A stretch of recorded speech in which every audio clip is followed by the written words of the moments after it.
get the notice, but it's loading on my end. So a few more seconds preparing it. Setting up the meeting. Okay, done. Good evening, everyone, and welcome to Unity Fellowship Church of Columbia's Tuesday night Bible study. I'm really happy that you were able to join us this evening, and I pray that we all learned something from the lesson. Tonight, we will be looking at Luke 20:27 through 40. And I entitled this lesson, Who Tripped Who?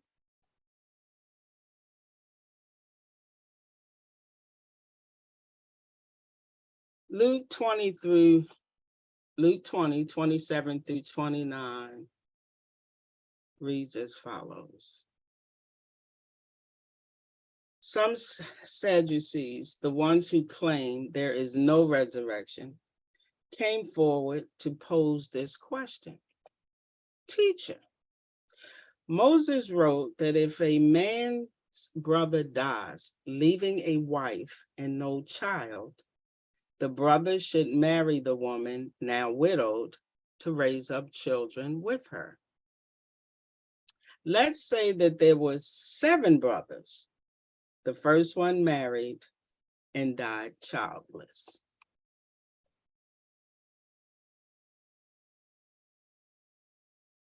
Oh, bear with me. Need to go back one. How did it do that? I'm sorry. Okay, so on this slide, we're going to talk about who the Sadducees were. They were a party of high priests, aristocratic families, and merchants, the wealthier elements of the population. They completely rejected oral law, which means they only believed in the Torah, the first 5 books of the Bible. And unlike the Pharisees, their lives revolved around the temple. And that's why they asked the question about the resurrection. Now, this is the differences between the Sadducees and the Pharisees. The Sadducees belonged to the privileged minority and had the power of the law on their side. They ruled in the temple, recognized the authority of the 5 books of Moses only, and did not believe in the resurrection. Whereas the Pharisees represented the working class and had the power of the people on their side. They ruled in the synagogues, recognized all the writings of the Old Testament plus oral tradition, and they did believe in the resurrection.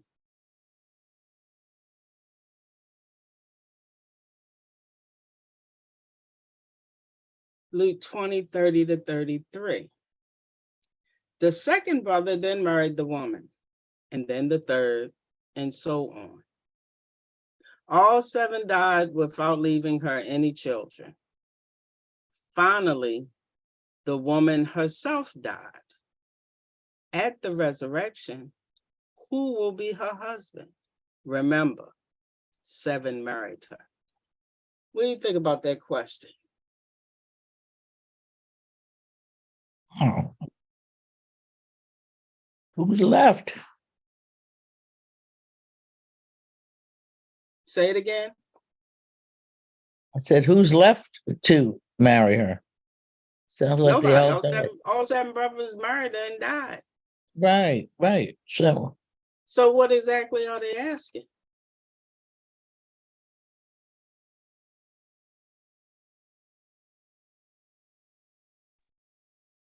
I kind of thought when I first read it that they were trying to figure out, if you die, are you still married? And especially being that the belief was, basically you marry one, but yet and still, it's like every time one died, then because of the law, they were required to marry, a brother or somebody who's supposed to take care of the wife as if she was a piece of property or something. So it just got passed along. And Yes. so to ask, like, who is the husband is like, okay, so are they still married? So are all seven technically still her husband? Because, hey, I mean, just because you die, does that mean that it breaks the covenant? So it's a lot of questions that kind of like you're left there trying to figure those questions out. Yes. Do you feel this is a trick question?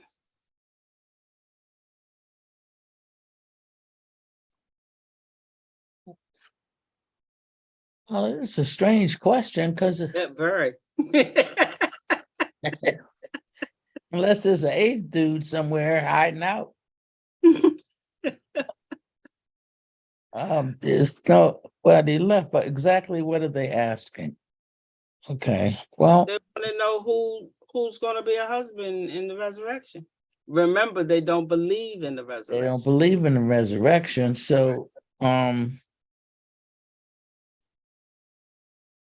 well, I guess I interpreted the question to be who's going to be, well, she's died, so Right.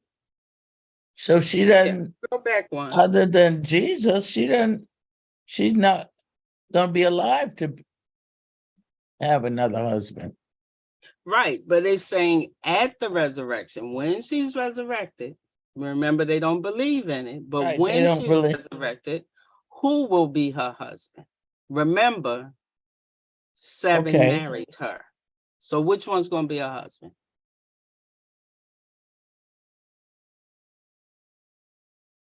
Be her husband. Gonna be Jesus. I don't know, I'll say all 7. That's what I was thinking, all 7. She's gonna be living her life like it's golden, I guess. Keep coming. Okay. So here's some background info. Okay. I gotta move y'all to this side. You're gonna help us figure it out, huh? I'm going to do my best. The Sadducees thought the idea of resurrection to be silly. Mhm. Maybe they had been influenced by Greek thinking. Maybe they felt you could not build a good case for it based on the scriptures. But they thought it silly and had come to the conclusion that Jesus believed in it. Since Jesus was a prominent teacher, they thought it would be fun and instructive to publicly humiliate him.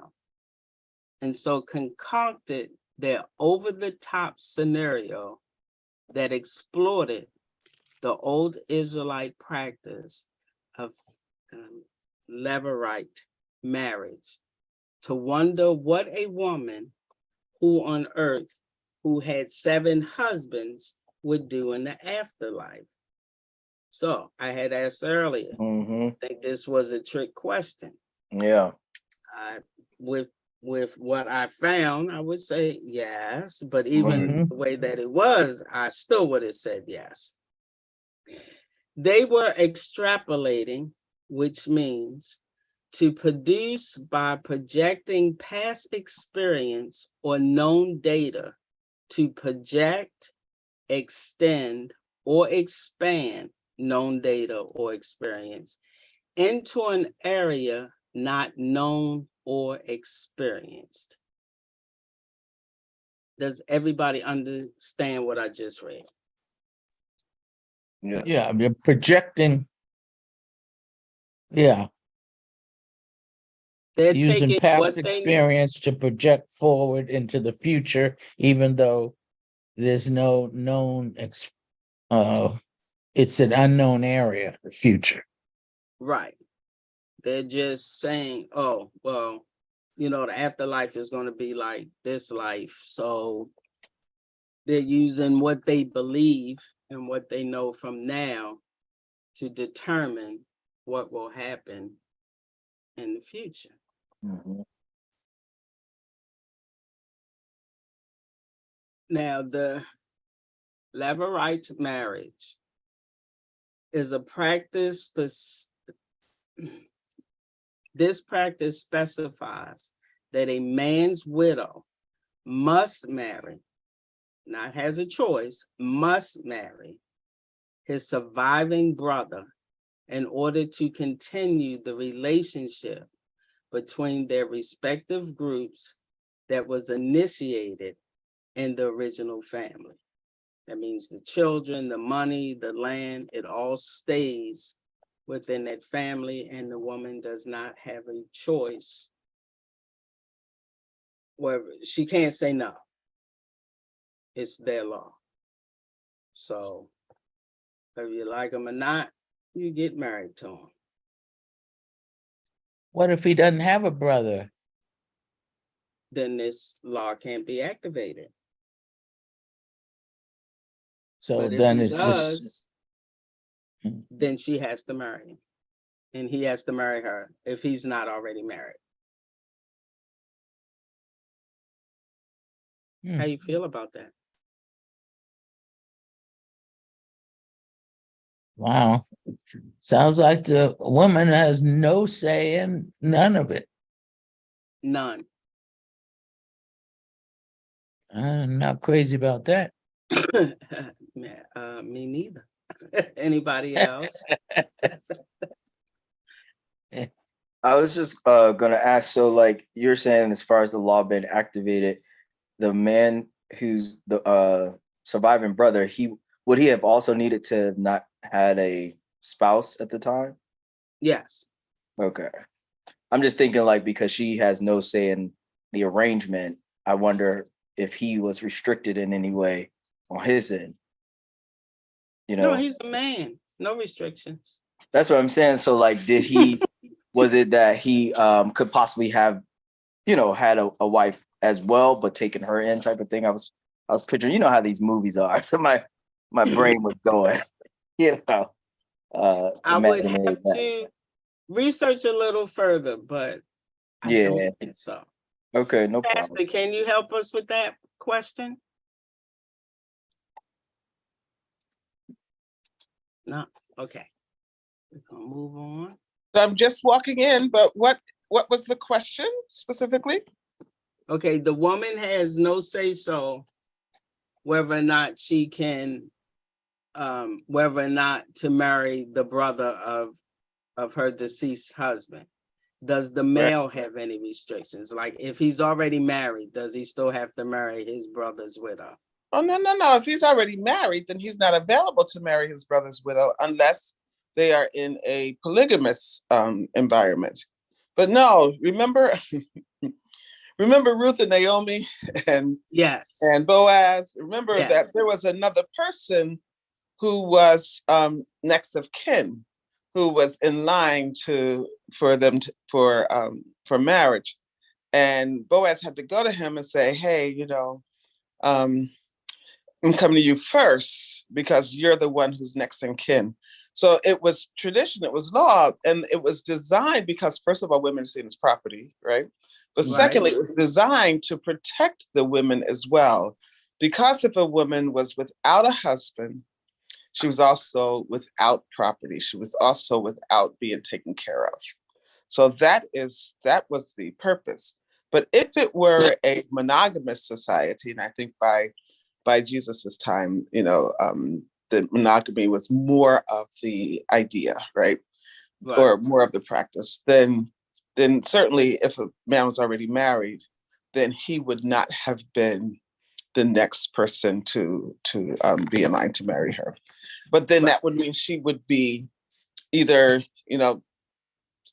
she would be required to marry, or she'd be able to marry the next brother, or she'd be a widow. And a widow, of course, had no property, had no agency, had no way of support, right? Right. But that's what I thought. I just wanted to make sure I was correct. Thank you. All right, 34 to 36. Jesus said to them, the children of this age marry each other, but those judged worthy of a place in the age to come and of the resurrection from the dead don't take husbands or wives. They can no longer die like the angels. They are children of God, since they are children of the resurrection. Noted. Tripped. I called this one Tripped in a While. And this is, well, first tell me why you think it's a trip or a while.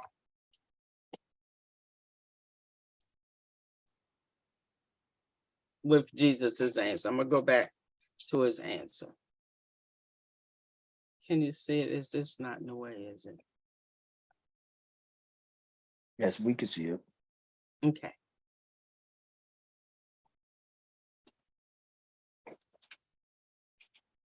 Children. Speak to me, y'all. Speak to me. I'm trying to process it. Trying to digest that the children of this age marry each other. Well, I mean, you kind of like talking about if we're all children of God, that means we all are related, right? Yeah. So if Yeah. we're all related, then we can't marry each other, right? That's what I'm thinking. I mean, that's what I see when I read it. Mhm. Because then we were talking about incest then. And so So why does it say they marry each other? it says that but those judged worthy of a place in the age to come and of the resurrection from the dead don't take husbands or wives. Right. The children of this age is who's here now? Us here and now. Once you're resurrected, there is no husband or wife. Oh, okay. The verse 35. Right. So it's like the here and now, while you're alive, you enjoy it. Because afterwards, I'm a free agent. Okay, so it's not an incest situation. I think that's where the children of this age piece was throwing me off. Marrying each other, like what's that mean? Like me and Janet are married. Okay, yeah. So just We're people part of here and this. there. Yeah, got it. But Okay. when I pass to the other side, then I become like a child. I'll just put it that Right. way. And I just wave and say, hey. Right. And we're both are going to be children of God. So I won't have a husband or a wife. Mhm. Okay. You know how they always say we're married to God? Yeah, y'all have heard that before, right? Mm-hmm. And so being that there's no polygamy, then, we are who we are with, and we all are connected to God. So we don't have time to be connected with nothing else. Okay. Okay. What I had said was Jesus answers the question with authority and even included Moses. And I added that piece because Moses is part of the first 5 books of the Bible. The meaning of Torah is often restricted to signify the first 5 books of the Hebrew Bible, Old Testament, also called the Law or the Pentateuch in Christianity. These are the books traditionally ascribed to Moses, the recipient of the original revelation from God on Mount Sinai. Because remember, the Sadducees only believe in the first 5 books. Right. Right. And nothing else. Mhm. And so that was the first trip. that the dead rise again, and was even demonstrated by Moses when in the passage about the bush, he called the Most High the God of Sarah and Abraham, and the God of Rebekah and Isaac, and the God of Leah and Rachel and Jacob. God is not the God of the dead, but of the living. All are alive to God. So I'm just going to run the story. Does anybody, without me reading this, offhand know the story about Jacob and Leah and Rachel? Mm-hmm. Share, help me. I'm not sure. Oh, I mean, I've heard of it.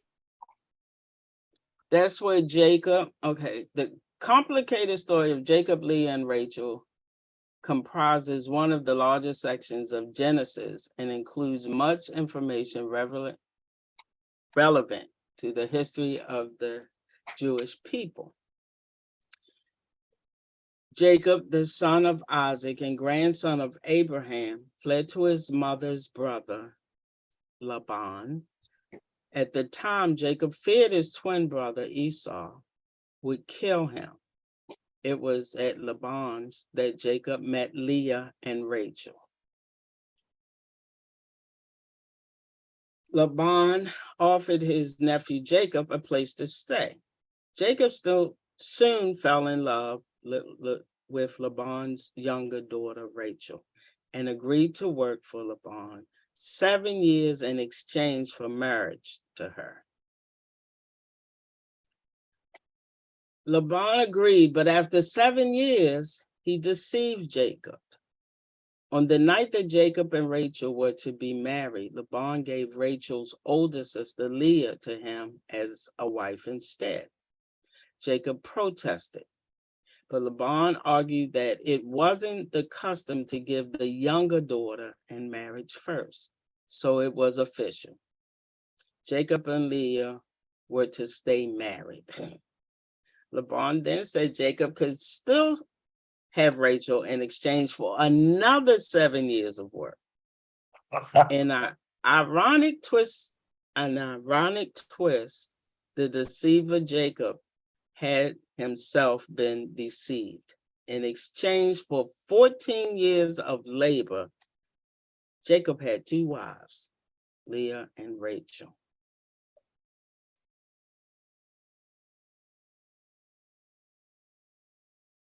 So he had 2 wives. They died. He died. So same question. So are they going to ask the same question? Who are they married to? And Moses referred to them, referred to God as the God of even these people. mhm. And even though their story was complicated, confused, full of trickery, and a little bit of everything, God used these people in a mighty way. The tribes of Jacob, all his children, he had children by a whole bunch of people, if you read the entire story. But God still loved them and used them. And that's the point that Jesus was trying to make to these Sadducees. Now, I added 39 and 40 because of what they said. We actually was only supposed to go to 38. So after Jesus's answer to this, to me, felt like an unanswerable question, because it was a very,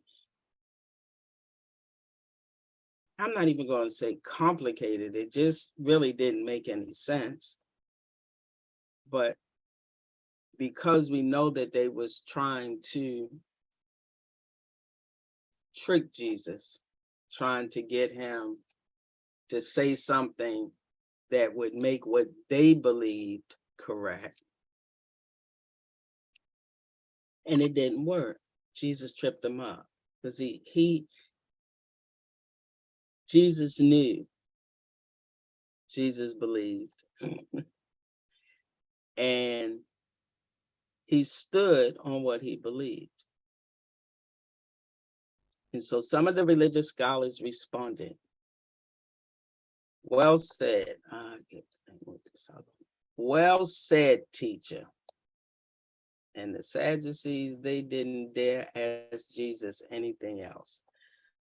But this Luke 20 has a few things in there where they're trying to trip Jesus up. They're trying to get him to say what they want him to say. And so for me with this lesson, it was, if you know what you know, then you have to stand on what you know, even if others try to trick you or get you to say or believe something else. If you believe something, then that's what you believe.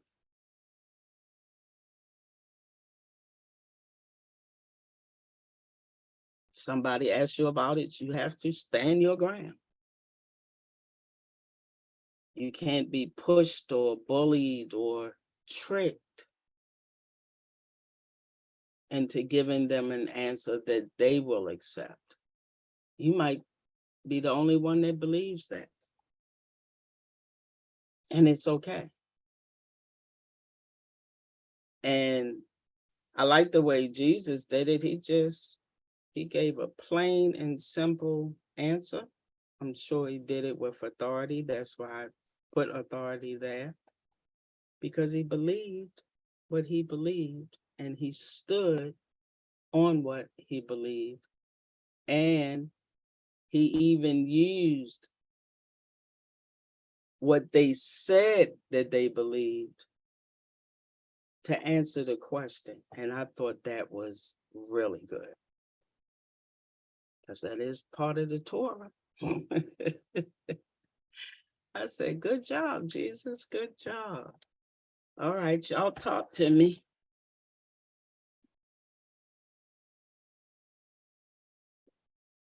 Well, for me, I mean, definitely, as far as the lesson, if you didn't break it down the way you did, I think I'd just be, reading it and nodding my head, and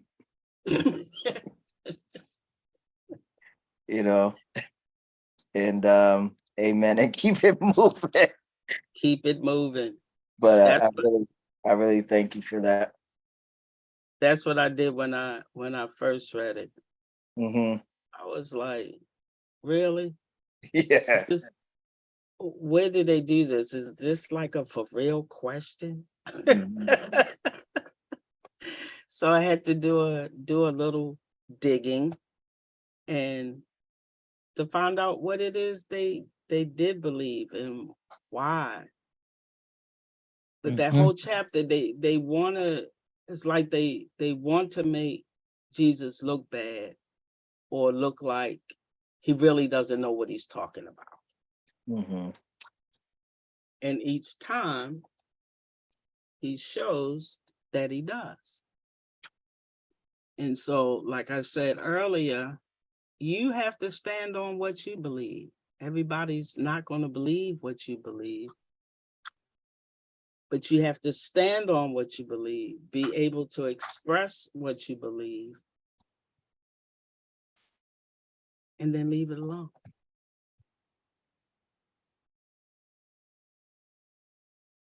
There's no need in fussing and arguing and trying to trip people up. People believe what they believe, and until they change, let it be. But be able to explain why you believe what you believe, what it means to you, how it fits into your life, your scheme of things, even if nobody else believes it. Pastor, do you have any closing remarks? Sure. Thank you, Deacon Lynn, for that well prepared and well discussed class. Thank you. This is a very challenging passage because of the cultural specific and age specific nature of the subject and the contents therein. So I appreciate that you've done research, you did a little digging, as you said, to find out a little more about what was going on and who the players were, what their beliefs were, and how they actually challenged Jesus and Jesus them with regards to a very specific belief, right? I do think that there are some possibilities that we might not understand exactly what was going on because our culture and our thinking is so different today, right? Yes. And yet, I think that taking a look at Jesus's thoughts about some of their own cultural mores of that time and kind of moving them forward to a different perspective of how to think about the resurrection and life after death offered some understanding of how revolutionary Jesus may have been, even in his thinking, right? So, for instance, in a society that really had constructed a way for women to be taken care of by others when a husband died, right? That was part of the system that was designed to protect and take care of women in the event that they lost their husbands. And and as I said earlier, women were really kind of considered property. And yet the protection was in place that if a husband dies, then the woman would be married to the brother, and so forth and so on. So the Sadducees, as you said, were persons who were really strictly adherents to the Torah, right? And nothing's wrong with that. That was, really their primary text. And the Torah does not reference the resurrection, right? That became something that was developed over the course of time and experiences and cultural shifts and blends, etc. So what Jesus offered, though, which I think is also interesting, is not just a retort to their particular argument or challenge to what Jesus may have said about some very important doctrinal issues of the time, but that Jesus actually implied that everybody would be kind of on equal playing grounds in the next life, and women would need that protection because they would be taken care of just as well and just as easily as men were. So from a womanist perspective, I see that Jesus is saying we're not going to need that, right? Right. If just as our own foreparents, right, our own parents who had been enslaved and had been living in oppressed conditions looked forward to the by and by, when this life is over, right? And they'd fly away and they would find themselves in places where they wouldn't be oppressed anymore, right? There'd be nobody there to kick me out, they sung, right? They were looking forward to a life in a time where they were free from the oppressions of this world, right? And I think that I can see Jesus saying to them that this next life won't be one where women had to worry about whose property they were, right? And that we'll all be children of God, right? We'll all be children of the light. And I know that some people may have a more literalist interpretation of it, and those would also do well to give attention to what Jesus is saying, because there are some who really kind of wonder, well, am I going to know my spouse when I go to the next life, right? will I still be married to them, right? What will that be like? And we say it all the time sometimes, right? I would love to see my mother when I go to heaven, right?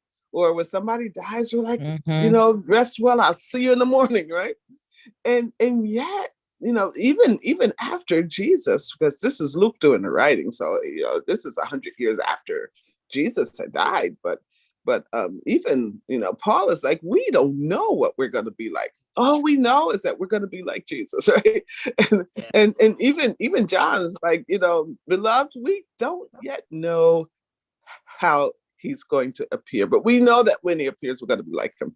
So that question about what the next life is going to look like is an age-old question, isn't it? Right? So Yeah. Jesus sort of offers, according to Luke, offers his interpretation of what the resurrection would be like, what it would be like. And he posits that we would all be free, right? That we don't have to worry about those things that we're worried about. Whose wife is she going to be? Who's going to take care of her, right? Who's going to protect her? Who's going to be obligated to take care of her? Jesus, like, we're not worried about that. That's not even a question. That's not even an issue. There's not going to be any marriage there. Everybody's going to be taken care of and everybody's going to be fine.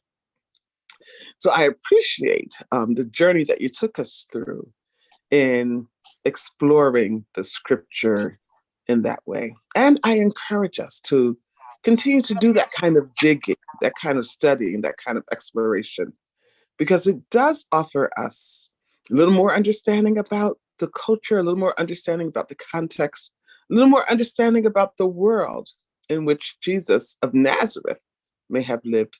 And the challenges that are described are challenges that not only indicate the tension that he may have been experiencing, particularly with religious leaders, but also some of the ways that he revolutionized some of those concepts that were hinged in tradition and now really kind of blow tradition out of the water. So I thank you for that. And I pray that we continue to dig and explore so that we can also continue to grow accordingly. Thank you. Thank you. Okay, so Ashe, amen, and so it is.